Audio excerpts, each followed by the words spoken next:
Glória a Deus, a paz do Senhor para todos. Boa tarde a todos. Estamos no quarto episódio do Pérolas Lançada no Mar. E o tema desta tarde é o Jardim Secreto. Essa narrativa bíblica está no Evangelho de João, capítulo 18, versículo 1 e 2. Escrito está: Tendo, pois, Jesus dito isto, saiu com seus discípulos para além do ribeiro de Cédron, onde ali havia um jardim, e ali ele entrou. Judas, que o traía, também conhecia bem aquele lugar, pois muitas vezes Jesus se reunia ali com seus discípulos. Após Jesus realizar vários sinais, prodígios e maravilhas, ele sempre se reunia com seus discípulos em um lugar secreto, onde só ele e os seus seguidores conheciam, num jardim. Naquele lugar de intimidade e adoração, eles passavam horas orando, conversando e desfrutando de uma comunhão indescritível. Foi nesse jardim que Jesus suplicou aos discípulos: ore por mim, clame por mim, porque a minha alma está angustiada até a morte. Foi nesse jardim que ele, em agonia, e o seu suor se transformou em gotas de sangue, e ele rogou ao Pai: Pai, Pai, se possível for, afasta de mim este cálice. Mas na sua onisciência ele viu a mim, preso ao pecado, preso às algemas do pecado, ele viu a você. Ele viu toda a humanidade caminhando, perdida, como ovelha sem pastor. E ele disse: Pai, todavia seja feita a tua vontade. Também foi em um jardim que Adão, o primeiro homem, desfrutava de uma comunhão perfeita com Deus. Todos os dias Deus vinha conversar com Adão e Adão com Deus, mas ele permitiu que a semente da desobediência germinasse no seu coração e ele teve que ser expulso do jardim. Todos nós necessitamos de um jardim, lugar de intimidade e adoração. As flores existentes nesse jardim, nesse lugar de intimidade e adoração, não podem ser regadas pelas águas dos rios, córregos ou mares. As flores existentes nesse jardim, nesse lugar de intimidade e adoração, devem ser regadas pelas nossas lágrimas. Lágrimas de gratidão, lágrimas de súplica no Espírito e principalmente lágrimas de arrependimento. Quando nos prostramos no jardim e derramamos as nossas lágrimas, começa a produzir os frutos: gozo, alegria, benignidade, domínio próprio e temperança. Quanto mais tempo passamos com ele no jardim, mais parecido com ele nos tornamos.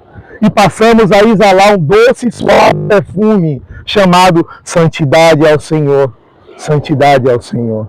Foi assim com Pedro, um dos três que era mais íntimo de Jesus. Ele ficou tão impregnado pelo cheiro da rosa de Saron, pelo perfume dos lírios do campo, que ele, ao sair do jardim, logo ele é atormentado pelo medo. E alguém reconhece a sua voz e diz: você é um dele. E ele diz: eu não conheço esse homem.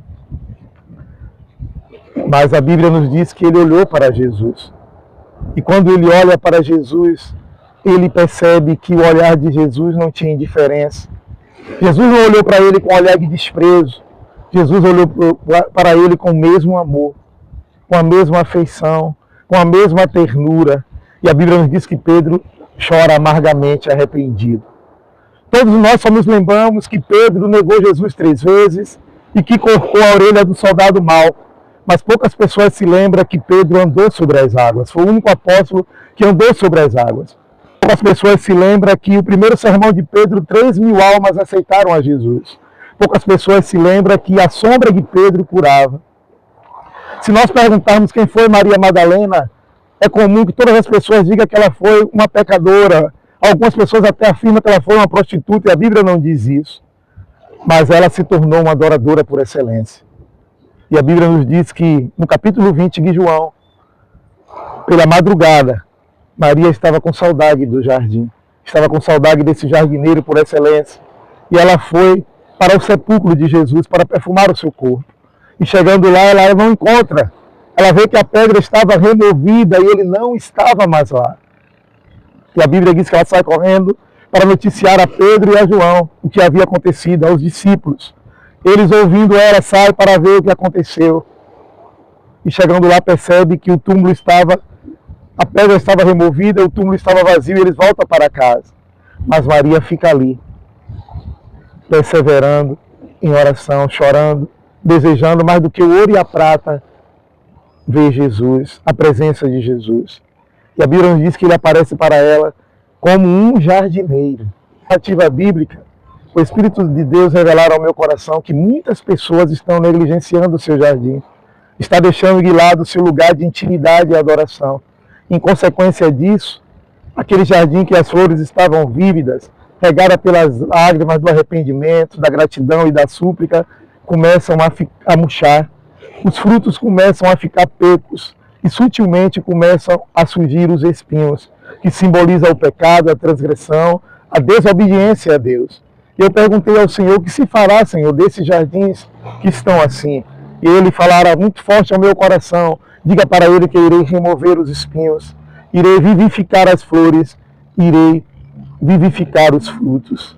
Esse é o Deus maravilhoso e perfeito, que está aqui para remover os espinhos do pecado que ainda persiste a habitar no meu e no seu coração e fazer frutificar os frutos do Espírito na sua vida e te dar vitória em nome de Jesus. Amém.